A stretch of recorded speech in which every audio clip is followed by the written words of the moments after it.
अस्सलाम वालेकुम and welcome back to my YouTube channel. Engine cold start. सर्दियां आ रही हैं और बल्कि आ गई हैं। नवंबर चल रहा है, नवंबर का लास्ट चल रहा है और क्योंकि वजह हम कराची वाले हैं, अभी तक हमारे लिए थोड़ी बहुत ही सर्दी आई है। बाकी जगहों पे तो सर्दी आ गई है। सर्दी का सीन ये है, हम लोग करते क्या है, बाइक गए, बैठे, स्टार्ट करी और भाग गए। तो सबसे बुरी गलती यही है। और हम लोग ने क्या किया, बाइक को सेल्फ मारा कोल्ड स्टार्ट पे।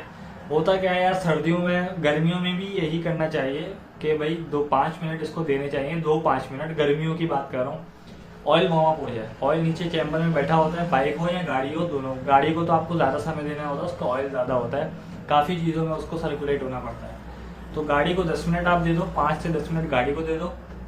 सर्दी हो या गर्मी, सर्दी में थोड़े ज़्यादा दो क्योंकि यार सर्दी में काफ़ी नीचे होता है।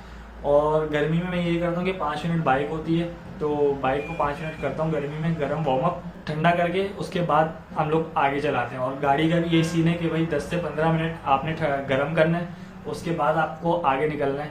ये नहीं कि आपने फ़ौरन स्टार्ट करी और फ़ौरन भाग गए। हाँ, एमरजेंसी है तो एमरजेंसी में तो करना लाजमी बनता है। लेकिन ये है कि अगर आप हर बार ये करते रहोगे, ऑफिस जा रहे हो, किसी काम पे जा रहे हो अपने, हर दिन ये करते रहोगे तो एक ना एक दिन लाजमी आपके इंजन की एक तो लाइफ भी कम होगी और काम लाजमी देगा हेड सिलेंडर। या अगर गाड़ी है तो फिर गाड़ी में तो लंबा खर्चा आ जाए। ऑफिस जाने से पहले या काम पे जाने से पहले 5-10 मिनट पहले निकल जाओ। कोल्ड स्टार्ट रनिंग हम लोग ने स्टार्ट करी और गर्म भी कर ली। चलो गर्म भी कर ली, सही है। 5 से 10 मिनट हमने बाइक गर्म भी कर ली, गाड़ी गर्म भी कर ली, भगाते हुए ले गए। ये भी सबसे बड़ी गलती है भाई, भगाते हुए। अभी एक बंदा सो रहा है, उसको आपने एक चमाट लगाया और फौरन उठा दिया, उसकी तो हटेगी ना, दिमाग घूमेगा उसका भी। और एकदम से आपको डॉक्टर भी मना करता है कि नींद से उठने के बाद फ़ौरन आपको नहीं उठना चाहिए, थोड़ा रेस्ट करके फिर उठना चाहिए। तो गाड़ी भी वही चीज़ है कि जब उसका ऑयल वार्म अप होता है तो उसको रनिंग में आने में टाइम लगता है। उसका रनिंग का आने का क्या टाइम है ये मैं आपको बताता हूँ। चाहे सर्दियाँ हो या गर्मियाँ, आपने वार्म अप कर ली। वार्म अप करने के बाद आपको 1 से 2 किलोमीटर इसको स्टेबल चलाना है। मीन्स कि आपको हल्की उसमें नॉर्मल स्पीड पे चलाना है। ये नहीं कि आपने कहा कि भाई मैंने तो वार्म अप कर लिया, अब इसको भगाते हुए जाओ। ऐसा भी नहीं होता क्योंकि ऑयल को भी सर्कुलेट होने में, गर्म करने में, अपनी हालत जार में आने में केमिकल को टाइम लगता है। तो जैसे ही 1-2 किलोमीटर तक आपने इसको थोड़ा वार्म अप कर लो, बाइक को अपनी हालत में आने दो फ़ौरन पे। उसके बाद आप भगाते हुए जाओ, दौड़ते हुए जाओ, जैसी मर्जी आपको।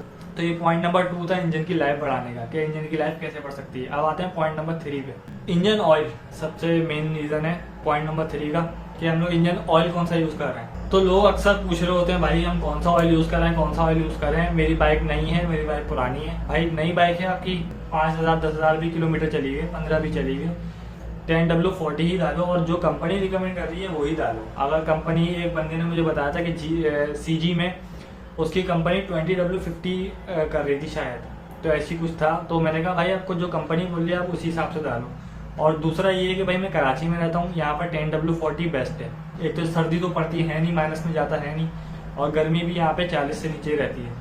अगरचे आप कहीं सर्द इलाके में हो तो आप उस हिसाब से अपना ऑयल चेंज कर लो। वो तो फिर आपको कंपनी खुद भी बता देती है, जिस डीलर से आप ले रहे होते हो वो खुद ही आपको रिकमेंड करेगा भाई अभी ये वाला ऑयल नहीं डालो, ये वाला ऑयल डालो। हाँ, और अगर आपने सेकेंड हैंड परचेस करी है तो आपको पता ही होगा, या अपने करीब के मैकेनिक से पूछो कि भाई ये हम इस एरिया में रहते हैं, हम गिलगित में रहते हैं, हम या कश्मीर में रहते हैं, हम सर्द इलाके में रहते हैं, तो हम कौन सा यूज़ करें। हम कराची में रहते हैं गर्मी में तो हम 10W40 भी यूज़ करते हैं। नई बाइकों का तो यही यूज़ होता है। तो सर्दियों में यही है कि आप अपने ही मैकेनिक से पूछो जहाँ अपने एरिया में रह रहे हो कि भाई हम इस इलाके में हैं, तो आप ही बताओ, रिकमेंड करो कौन सा ऑयल यूज़ होगा। ऑयल को परखना कैसे, कौन सी कंपनी का ऑयल अच्छा है, कौन सी कंपनी का ऑयल बेकार है। मैंने यहाँ पर दोनों टाइप की वीडियो बना दी है, आप जाके देख सकते हो API और MA2 पे कि ये क्या चीज़ है, API और जासो पे। तो ये आप जाके वीडियो देख लो, ऑयल को परख भी जाओगे कि ऑयल का क्या सीन होता है, कौन सी कंपनी का ऑयल अच्छा होता है। आप लोग सबसे पूछते हो ना ऑयल कौन सा अच्छा है, तो वो मेन रीज़न आपका हट जाएगा। 40 से 50 किलोमीटर के बाद जब इंजन थोड़ा बुरा होने लगता है, पुराना होने लगता है, तो लोग बोलते हैं कि 20W50 डाल दो।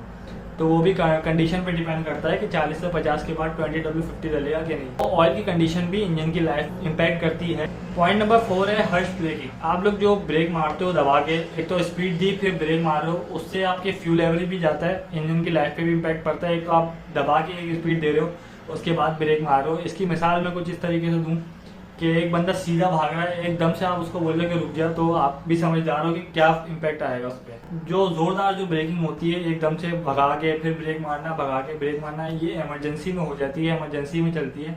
मैं खुद भी कर चुका हूँ इमरजेंसी में। एक तो इससे एक्सीडेंट के चांसेस बढ़ते हैं, सेकंड बात ये है कि भाई इससे आपकी इंजन की लाइफ पे भी इम्पैक्ट होता है, आपका जो ब्रेक पैड्स है वो भी जल्दी घिसता है। क्लच प्लेटों पे भी बात आएगी, उस पर आप बेल आइकन दबा दो ताकि आपको नोटिफिकेशन मिल जाए। काफ़ी इन्फॉर्मेटिव वीडियो होने वाली है।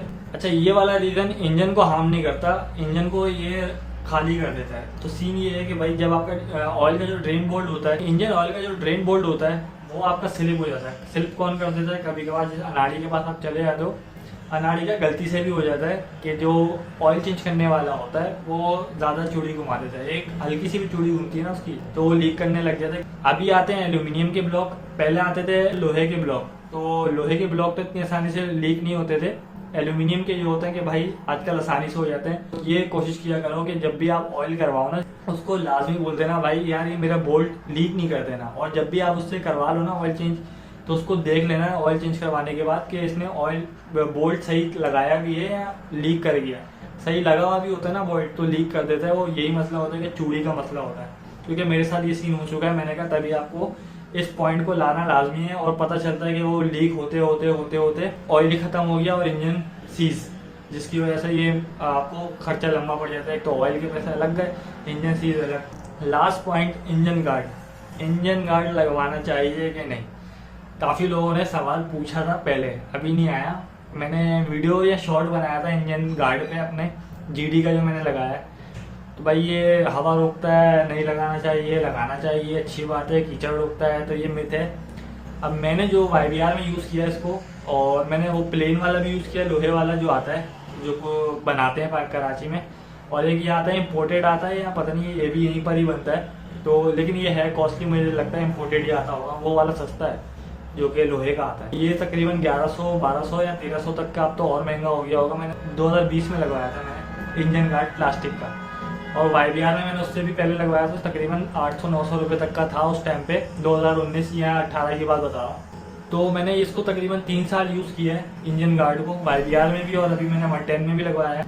वो लगवाने का रीज़न ही ये था कि एक तो इसमें हवा क्रॉस अच्छी हो जाती है। सिलेंसर का जो उन्होंने पाइप की जो जगह है काटी हुई है, जिससे सिलेंसर भी ठंडा हो जाता है, सिलेंसर के अंदर भी हवा घुस जाती है ताकि इंजन ब्लॉक जो है नीचे वो भी ठंडा रहे।